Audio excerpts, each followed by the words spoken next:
комфортная городская среда реализуется в Назрани с 2017 года. За это время здесь благоустроено около 30 общественных территорий. Одна из них рядом с Назрановским прудом. Благоустроена эта территория в рамках нацпроекта «Комфортная городская среда» еще в прошлом году. Кроме качелей, урн, скамеек, неподалеку для маленьких непосед появилась и детская площадка. После благоустройства место стало излюбленным для местной молодежи. Мне очень нравится тут кататься. Мы после школы с мамой сюда ездим с семьей.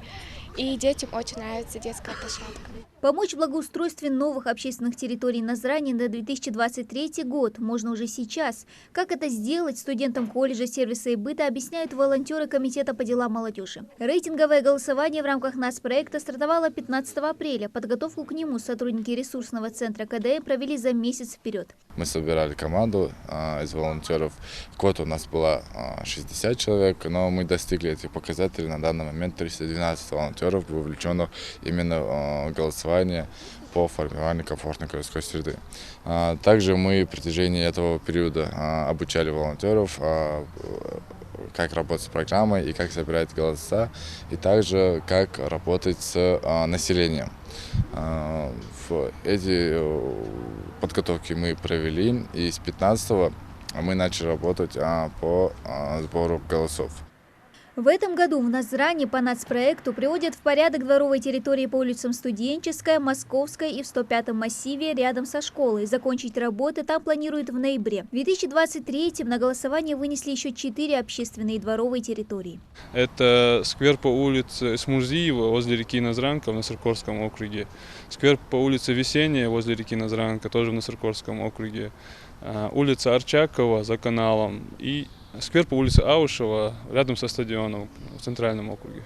Отремонтированные улицы, благоустроенные скверы и парки. За преобразованием родной республики в рамках нацпроекта с удовольствием наблюдает и Зухра Хильгова. В прошлом году, к примеру, она дала свой голос за преображение территории у Назрановского пруда. Проводимая работа, по ее мнению, привлекает в регион побольше туристов. Я очень рада, что Ингушетия сама развивается, все красиво, и туристы, опять же, хотят к нам идти, и мир узнает про Ингушетию.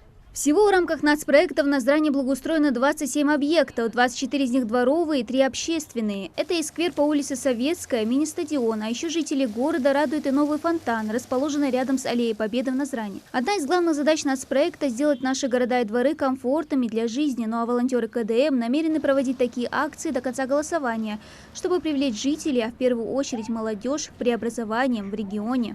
Голосование продлится до 30 мая. Отдать свой голос может и любой гражданин, достигший 14 лет. Всего по всей стране на голосование выставлено порядка 6 тысяч объектов. Дана Плиева, Магомед Аскиев, Новости 24.